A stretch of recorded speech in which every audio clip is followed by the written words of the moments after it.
Hello guys, कैसे हैं आप सब लोग। स्वागत है आपका मेरे चैनल मूवी हंटर पे। तो आज मैं लेकर आया हूँ आपके लिए 2010 में आई मूवी इंसीडियस का ब्रेकडाउन। यह मूवी कंजूरिंग से ज्यादा बेस्ट है, लेकिन जितनी पॉपुलैरिटी कंजूरिंग को मिली इसको मिली नहीं। इस मूवी का मेन विलन है द ब्राइट, जो कि हॉरर आइकन का फेस होना चाहिए था, लेकिन बन गया द नन। जबकि ये मूवी कंजूरिंग से ज्यादा अच्छी है। अगर ये मूवी नहीं बनती तो कंजूरिंग भी नहीं बन पाती। तो बाकी बातें करेंगे वीडियो के एंड में। तो अब ज्यादा देर न करते हुए जल्दी से ब्रेकडाउन स्टार्ट करते हैं।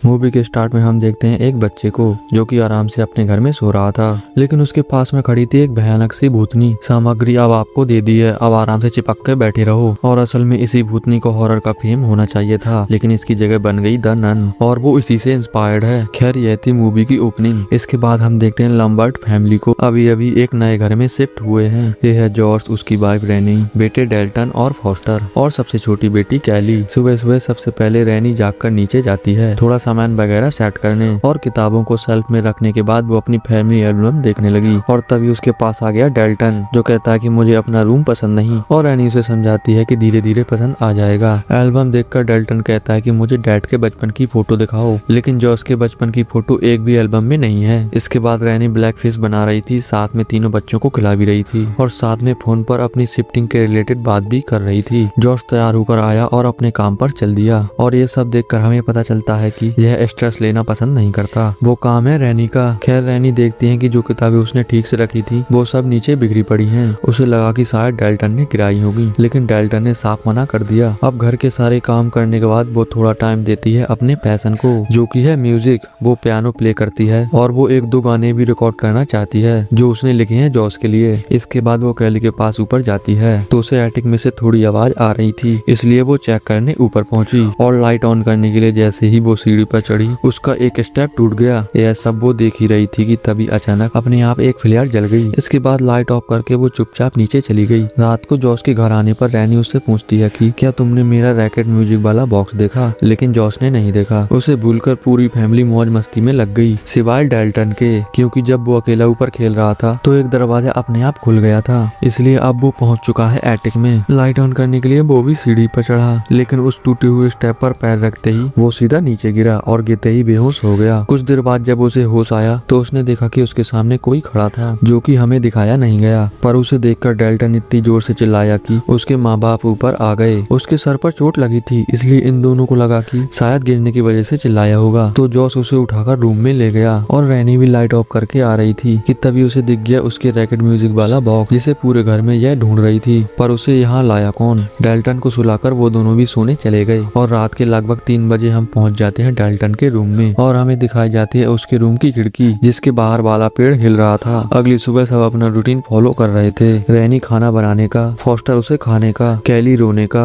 और जॉर्ज घर से जाने का। लेकिन आज डेल्टन नहीं जागा। जॉर्ज उसे उठाने जाता है, लेकिन डेल्टन कोई रिस्पॉन्स नहीं देता। यह देखकर जॉर्ज एकदम घबरा गया, क्योंकि उसके मन में आया कि कहीं मेरे बेटे को कुछ हो तो नहीं गया। और उसने देखा कि डेल्टन की सांसें चल रही थी। वो उसे लेकर जल्दी से हॉस्पिटल पहुंचे, मगर डॉक्टर की समझ में कुछ भी नहीं आया, इसलिए उसने बोल दिया कि डेल्टन कोमा में है। उन्हें लग रहा था कि शायद कल सर पर चोट लगी थी, उसकी वजह से हुआ है, लेकिन डॉक्टर ने साफ बता दिया कि ब्रेन डैमेज नहीं है, वो कोमा में जरूर है, लेकिन बॉडी एकदम नॉर्मल है। यानी कि इस कंडीशन का इनके पास भी कोई जवाब नहीं, क्योंकि आज से पहले ऐसा कुछ हुआ नहीं। रैनी के मन में यही सवाल है कि जब सब कुछ नॉर्मल है तो फिर ये जाग क्यों नहीं रहा। पर डॉक्टर इस बात का जवाब नहीं दे पाया। फिर भी उन्हें उम्मीद थी कि डेल्टन जल्दी जाग जाएगा, लेकिन ऐसे ही 3 महीने बीत गए, लेकिन डेल्टन अभी तक नहीं जागा। उसका इलाज घर पे ही चल रहा है, जिसमें काफी ज्यादा खर्चा आता है, जिस वजह से जॉर्ज के ऊपर काफी लोड है। और उदास तो वो है ही, ऊपर से पूरे घर में उदासी है, क्योंकि नए घर में आते ही यह सब हो गया। रैनी को सबसे प्यारा डेल्टन था, जो कि अब बेजान पड़ा है, इसलिए रैनी की भी सारी खुशियां गायब हैं, और उसका हाल देखकर फॉस्टर भी। रैनी ऐसे ही उदास बैठी थी कि तभी बेबी मॉनिटर में से किसी के बोलने की आवाज आने लगी। वो बोल रहा था कि तुम कुछ भी नहीं कर सकती। तो रैनी बड़े ध्यान से उसकी बातें सुनने लगी, जिससे पता चलता है कि वो डेल्टन को छीनने में लगा था। और अचानक से वो गुस्से में चिल्लाया, तो रैनी डर गई, और तभी कैली भी रोने लगी। रैनी भागकर पहुंची तो कैली का रूम का दरवाजा खुला था, लेकिन अंदर कैली अकेली थी। उसने रूम का हर एक कोना चेक किया मगर वहाँ कोई भी नहीं मिला। रात को जब वो कैली को सुला रही थी तो उसने देखा कि फॉस्टर के स्कूल में एक अवार्ड मिला है, लेकिन यह बात उसने घर में नहीं बताई क्योंकि ऐसा माहौल है ही नहीं कि कोई खुशी की बात की जाए। रैनी उसे समझा रही थी कि सब कुछ ठीक हो जाएगा और तभी वो कहता है कि मुझे डर लगता है। वो पूछती है किससे, तो वो कहता है डेल्टन से। रात को वो पूरे घर में घूमता है। यह सुनकर रैनी के होश उड़ गए, पर फॉस्टर की बात को उसने ज्यादा सीरियस नहीं लिया, लेकिन उसे लेना चाहिए था क्योंकि रात होते ही उसे डेल्टन के रूम से चलने की आवाज आ रही थी। इसलिए वो अपने रूम का दरवाजा बंद करके जल्दी से चादर में छुप गया। इधर रैनी जॉस को सब कुछ बता रही थी जो भी कुछ आज उसके साथ हुआ, और तभी कोई उनके घर के दरवाजे पर बहुत जोर से आवाज करने लगा। जॉस चेक करने जाता है लेकिन दरवाजे पर कोई भी नहीं था, इसलिए वो फिर से ऊपर आ रहा था। पर तभी कैली की रोने की आवाज सुनकर रैनी उसके रूम में गई तो उसने देखा कि वहाँ एक अजीब सा आदमी खड़ा था, लेकिन पलक झपकते ही गायब हो गया। इसलिए वो जॉस को नहीं देखा। अभी वो ये सब समझ ही रहे थे कि तभी उनका सिक्योरिटी अलार्म बजने लगा। उनके दरवाजे का लॉक तोड़कर घर में कोई घुस चुका था। रैनी दोनों बच्चों को लेकर डेल्टन के रूम में चली गई और जॉस दरवाजे को बंद करके अकेले ही पूरे घर की छानबीन करने में लग गया। पर कुछ देर बाद फिर से अलार्म बजने लगा, यानी कि जो कोई इनके घर में घुसा था वो अपने आप बाहर निकल गया। और कुछ इस तरह यह रात निकाली। लेकिन इस रात के बाद काफी कुछ बदल गया। अगले दिन जॉस रैनी को फोन करके कहता है कि आज रात मैं देर से घर आऊंगा, मुझे काम है। और यहाँ हम इसके पीछे वाले बोर्ड पर देख पाते हैं 100 वाले बिली को, और साथ में नाम लिखा है जेम्स बॉन्ड, जो कि इस मूवी का डायरेक्टर है। और जो बाकी नाम है वो भी सब क्रू मेंबर्स के हैं। यह नाम उनके लिखे हैं जिन्हें सजा मिलेगी, इसलिए नीचे बिली बना है। खैर जॉस को एक बच्चे के विजन दिखाई दे रहे थे जो हमें दिखाया गया था ओपनिंग में। इस रात वो घर पहुंचा 11:30 बजे, जिससे साफ पता चल रहा है कि ये अब घर आना नहीं चाहता क्योंकि इसे स्ट्रेस लेना पसंद नहीं। ये सब रैनी को ही झेलना होगा। अगले दिन जब वो डेल्टन की बेडशीट बदल रही थी तो उस पर रैनी को मिलता है खून से छपा एक हाथ, जो कि इंसान का तो नहीं लगता। यह देखकर उसने सीधा जॉस के पास फोन किया जो कि स्कूल में ही सो रहा था। उसने बोला जल्दी से घर आओ, पर फिर भी वो लेट आया। लेकिन रैनी भी वो कपड़ा लेकर घर के बाहर ही बैठी थी। ये जानती है कि जॉस पीछे हट रहा है, पर ये चाहती है कि जॉस भी इसका साथ दे। वो उसे बता रही थी कि ये घर हॉन्टेड है, इसमें अजीब चीजें होती हैं। लेकिन जॉस उसकी बात से सहमत नहीं था। तब उसके हाथ में सबूत रखकर वो गुस्से में अंदर चली गई। इस झगड़े के बाद जॉस नीचे सोफे पर सो रहा था और सपने में दिखा उसे बच्चा, कैंडल से भरा एक हॉलवे और ये घर। रैनी भी एक बुरा सपना देख रही थी, जिस वजह से डर के मारे वो अचानक जाग गई। और जागते ही उसने देखा कि कोई उनकी बालकनी में घूम रहा था, जो कि पलक झपकते ही अंदर आकर उस पर टूट पड़ा। यह वही आदमी है जो कि कैली के रूम में दिखाई देता है, और यहाँ पर ये इसलिए आया है क्योंकि कैली आज यहीं पर है। अब रैनी की चीख सुनकर जॉस ऊपर आया, लेकिन तब तक वो आदमी गायब था। वो बोल रही थी कि इतना सब कुछ हो रहा है लेकिन तू मेरी बात पर यकीन नहीं कर रहा। तब जॉस कहता है कि यकीन तो कर रहा हूँ, और क्या करूँ तू यह बता। तो जवाब में वो कहती है कि इस घर को खाली करो। उसकी बात मानते हुए जॉस ने दोबारा घर शिफ्ट कर दिया, और उनकी मदद कर रही थी जॉस की माँ लॉरेन। सारा पैसा उस घर में लग गया था, इसलिए इस बार एक छोटा सा कम सुविधा वाला घर लेना पड़ा। लेकिन रैनी काफी खुश थी क्योंकि उसे लग रहा था कि उस घर से निकल गए, अब सब कुछ ठीक है। मगर लॉरेन के जाने के बाद जब वो घर में कचरा जमा कर रही थी तब उसने तो देखा नहीं, लेकिन हमने एक पुराने जमाने के बच्चे को दीवार से लगा हुआ देख लिया। म्यूजिक लगाकर वो कचरा फेंकने बाहर गई तो उसके बाहर जाते ही म्यूजिक चेंज हो गया, जो किया था उस बच्चे ने। बाहर से उसे रैनी भी देख पा रही थी इस गाने पर नाचते हुए, जो कि इंसीडियस का आइकॉनिक सॉन्ग है। अब रैनी अंदर आती है तो वो गायब था, पर तभी अचानक वो उसके पीछे से भागा और पहुंचा सीधा फॉस्टर के रूम में। तो उसके पीछे रैनी भी पहुंची फॉस्टर के रूम में, लेकिन वो बच्चा वहाँ पर नहीं था। तब वो गई साथ वाले रूम में, जो कि है डेल्टन का रूम, और वहाँ पर अलमारी में उसे जूते नजर आ गए। उसने जाकर चेक किया तो वो बस जूते ही थे, पर तभी ऊपर से वो बच्चा भी निकलकर भाग गया, जिससे रैनी की सारी खुशी खत्म हो गई क्योंकि कुछ भी ठीक नहीं हुआ। और ये जंप स्केयर काफी सही था। जूते देखकर लगा कि बच्चा वहीं पर छुपा है, पर रिवील हुआ कि नहीं है, जिससे थोड़ी शांति मिली। पर बच्चा था वहीं पर, नीचे नहीं तो ऊपर। खैर जब जॉस घर आया तो रैनी बात कर रही थी एक प्रेस से, और लॉरेन को भी उसने बुलाया था। प्रेस के जाने के बाद वो जॉस को बताती है कि जो चीज उस घर में थी वो हमारे पीछे पीछे यहाँ भी आ गई। उसकी बात पर जॉस हंस रहा था। तो लॉरेन बताती है कि कल रात मुझे भी इसी घर का सपना आया था। सपने में मैं डेल्टन के रूम में गई थी तो डेल्टन के पास कोई खड़ा था।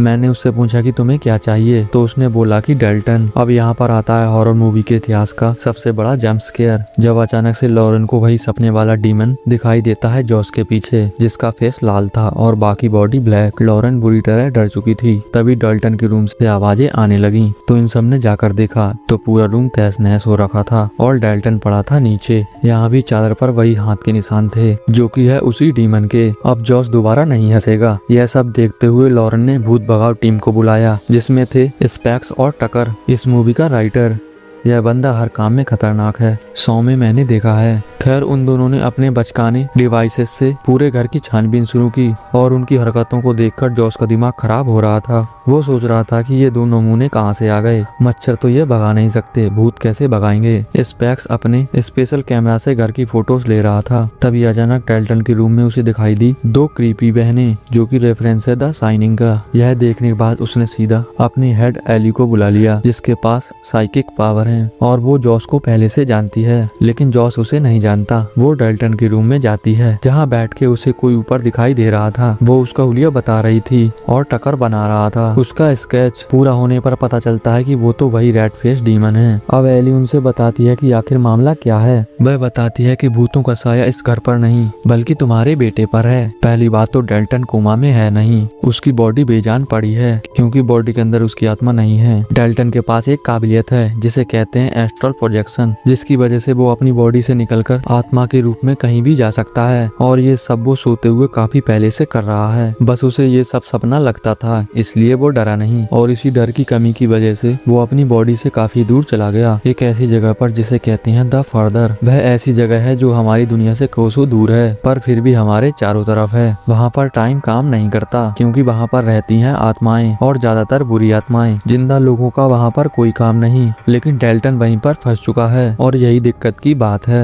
क्योंकि उसकी आत्मा के बिना डेल्टन की बॉडी एक खाली बर्तन की तरह पड़ी है जिस पर वहाँ की आत्माएं कब्जा करना चाहती हैं ताकि वो फिर से इस दुनिया में आ सकें। और वही आत्माएं इन्हें दिख रही हैं और वो एकदम से उसकी बॉडी में नहीं जा सकती क्योंकि इसमें टाइम लगता है। अभी डेल्टन की बॉडी उसकी आत्मा से लिंक है पर जितनी ज्यादा देर वो उस दुनिया में रहेगा यह लिंक उतना ही कमजोर होता जाएगा और जल्द ही वो पल भी आ जाएगा जब कोई और आत्मा उसकी बॉडी को प्रोजेस कर लेगी और वो हमेशा के लिए उस दुनिया में फंस जाएगा। इनमें से कई आत्माओं को सिर्फ जिंदगी चाहिए पर कईयों के इरादे खतरनाक हैं और सबसे ज्यादा खतरनाक है वो डीमन जिसे डेल्टन की बॉडी चाहिए सिर्फ दूसरों को दर्द देने के लिए और वही उसकी बॉडी के सबसे ज्यादा करीब है, यानी कि टाइम आने पर वही उसकी बॉडी पर कब्जा करेगा और फिर इन सबको मार देगा। तो ये है इस मूवी का पूरा कॉन्सेप्ट। बस हॉन्टेड हाउस नहीं है बल्कि पूरी गहराई है। अच्छे से सोच समझकर तैयार किया गया एक प्लॉट है जिसमें ऐसे कई सारे आइडियाज निकल सकते हैं। खैर ये सब सुनकर तो रैनी परेशान हो गई, लेकिन जॉस इस सब से पक गया था। उसे लग रहा था कि ये तीनों फ्रॉड हैं, इन्हें आता कुछ नहीं है, बस खराब टाइम का फायदा उठाकर ये पैसे लूटेंगे जो कि आमतौर पर होता है। उसने बिना कोई इसका हल सुने उन तीनों को घर से निकाल दिया। लेकिन इसके बाद जब वो डेल्टन के रूम में पहुंचा तो उसने पहली बार डेल्टन की ड्राइंग देखी जिसमें बना था वही रेड फेस डीमन और उनसे साफ हो गया कि डेल्टन सच में अपनी बॉडी से निकलकर रातों को घूमता था। पूरी मूवी में अब जाकर फाइनली जॉस रोया क्योंकि हर आदमी का एक ब्रेकिंग पॉइंट होता है और अब पीछे हटने की बजाय जॉस को जो भी करना पड़ेगा ये करेगा। उसने एलिस को वापस बुला लिया और एलिस ने शुरू किया एक सियान जिसके जरिए वो डेल्टन की आत्मा से बात करेगी। उसने एक मास्क पहना जो कनेक्टेड था स्पैक्स के हेडफोन से। यह धीरे से बोलेगी, स्पैक्स सुनेगा फिर लिखेगा और इन दोनों को बताएगा कि डेल्टन ने क्या बोला। उसका डेल्टन से कनेक्शन हो गया और डेल्टन ने बताया कि यहाँ पर एकदम अंधेरा है, मैं कुछ बोल नहीं सकता क्योंकि अगर उसने सुन लिया तो वो मुझे मारेगा। एलिस ने पूछा कौन, तो उसने बताया वो आदमी जिसके चेहरे पर आग है, यानी कि रेड फेस डीमन। एलिस उसे अपनी आवाज की तरफ बुला रही थी पर उसकी जगह आ गया वो डीमन। वो एलिस के ऊपर हावी होना चाह रहा था लेकिन नहीं हो पाया, इसलिए वो गया डेल्टन की बॉडी के ऊपर और उसने बिना हाथ लगाए उन सबको उठाकर पटक दिया। अब इस सीकन की वजह से बाकी आत्माएं भी इस दुनिया में आ रही थी, खासकर वो कैली के पीछे पड़ा आदमी। उसने उन दोनों को बुरी तरह पटक दिया। खैर एलिस होश में आ चुकी थी तो उसने डेल्टन को पकड़कर उसकी बॉडी से डीमन को निकाला और तब जाकर उसने लाइट ऑन कर सीकन को खत्म किया जिससे सारी आत्माएं भी वापस चली गईं। अब स्पैक्स अपने कानों को सेक रहा था, तभी आकर वो सबको कैमरे की फोटो दिखाता है जिसमें हम क्लियरली देख पाते हैं कि वो डीमन डेल्टन की बॉडी के कितने पास आ चुका है और जल्द ही वो उसकी बॉडी में घुस जाएगा। अब तो करो या मरो वाला हाल है, इसलिए एलिस ने लॉरेन को भी बुला लिया क्योंकि अब टाइम आ चुका है एक और बड़ा राज खोलने का। आपने सोचा सब राज खुल गए? वो राज ये है कि डेल्टन को ये काबिलियत ऐसे ही नहीं मिली, यह उसे मिली है जॉस से। बचपन में यह भी सेम ऐसे ही करता था और जब लॉरेन को पता चला था तो इसने एलिस को बुलाया था। इसी वजह से जॉस को यह पहले से जानती है, यानी कि ओपनिंग में जो हमें बच्चा दिखाया गया था वो जॉस था, जिसकी बॉडी पर कब्जा करना चाह रही थी वो भूतनी, और फैंस उसे बुलाते हैं the bride in black. Lauren को ये बात पता चली थी फोटो से। जब भी यह जॉस की फोटो लेती थी तो हर एक फोटो में वो ब्राइड इसके पास होती थी, और हर एक फोटो के साथ वो और ज्यादा पास आती जा रही थी। जॉस को बचाने के लिए एलिस ने इसकी बॉडी को सप्रेस कर दिया था, जिससे यह बॉडी से बाहर निकलना भूल गया, और साथ में उस ब्राइड को भी।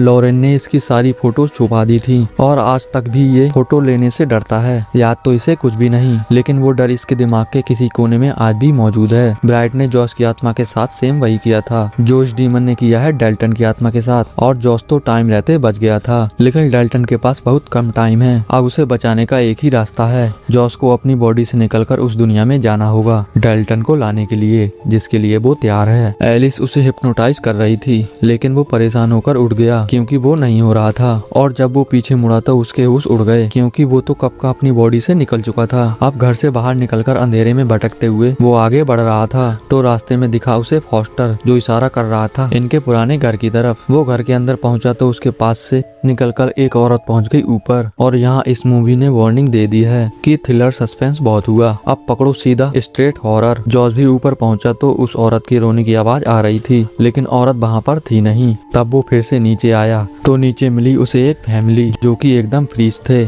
ऑलमोस्ट। उस फैमिली की दूसरी बेटी ने आकर उन तीनों को गोली मार दी। तब जॉस वहाँ से जाने लगा तो वो चारों अचानक से उसके सामने आकर स्माइल करने लगे, और तब हम जान पाए कि ये वही बहनें हैं जो कि टकर के कैमरे में दिखी थी। फिर वहाँ ऐसे ही जॉस पहुँचता है एटिक में, जहाँ पर उसे मिला एक रेड डोर जो कि डेल्टन की ड्राइंग में भी था। वो उसके अंदर जा पाता उससे पहले ही वो लंबे बालों वाला आदमी आकर उससे भिड़ गया, जिससे जॉस की बॉडी को भी तकलीफ हो रही थी। और यह देखकर एलिस ने उसे बोला कि तुम मुझसे जीत सकते हो क्योंकि तुम जिंदा हो, वो नहीं। यह सुनते ही जॉस ने बड़ी आसानी से उसे हरा दिया। फिर वो अंदर गया और वो कैंडल वाले हॉलवे से होते हुए वो पहुंच गया डेल्टन तक, जिसे चैन से बांध रखा था उसी डीमन ने। वो डीमन ऊपर था और गाने को सुनते हुए अपने नाखून तेज कर रहा था। जॉस ने डेल्टन को फ्री किया, लेकिन तब तक डीमन ने उसे देख लिया था, और पलक झपकते ही वो पहुंच गया उसके पास। वो जॉस को मारने लगा और हम देख पाए कि उसके पैर थे बकरे के। इस फाइट से उनका पूरा घर हिल रहा था। डीमन जॉस पर भारी था, इसलिए चालाकी दिखाते हुए वो डेल्टन को ले गया उस घर से बाहर, और अब उसे वापस अपनी बॉडी तक आना था, वो भी ढेर सारी आत्माओं के बीच में से जो इनसे पहले इनकी बॉडी तक आना चाहती हैं। इसमें उनकी हेल्प की रैनी ने उन्हें पुकारकर, और उसकी आवाज के जरिए वो घर में पहुंच गए। लेकिन उनसे पहले और भी कई आत्माएं आ चुकी थीं। डेल्टन तो अपनी बॉडी की तरफ भाग गया, लेकिन जॉस को रुकना पड़ा क्योंकि उससे मिलने आई थी उसके बचपन की दोस्त। इतने में वो उससे छुटकारा पा रहा था, उधर डेल्टन के पीछे लग चुका था वो डीमन, और ऊपर से कई सारी आत्माएं जॉस की बॉडी में घुसना चाह रही थी। और सही टाइम पर जॉस उस ब्राइड को भगाकर अपनी बॉडी में एंटर हो गया, और डेल्टन भी वापस आ गया अपनी बॉडी में। उसने डेल्टन की जान बचा ली और साथ में अपनी भी। फाइनली ये नाइटमेयर एंड हुआ। पूरी फैमिली खुश थी। डेल्टन पागलों की तरह खा रहा था और रैनी उससे बोल रही थी कि अब उसे सोने नहीं देगी। इधर जॉस और एलिस अकेले थे, और अचानक एलिस ने कुछ देखा जिससे वो चौंक गई। उसने जल्दी से जॉस की फोटो ले ली, जिससे वो इतना ज्यादा गुस्सा हो गया कि उसने एलिस का गला घोटकर उसे जान से मार डाला। रैनी वहाँ पहुंची तो एलिस की यह हालत देखकर वो भी डर गई, और एलिस की खींची हुई फोटो देखकर तो उसकी सांसें रुक गईं, क्योंकि फोटो में थी वो ब्राइड, यानी कि जॉस वापस नहीं आ पाया।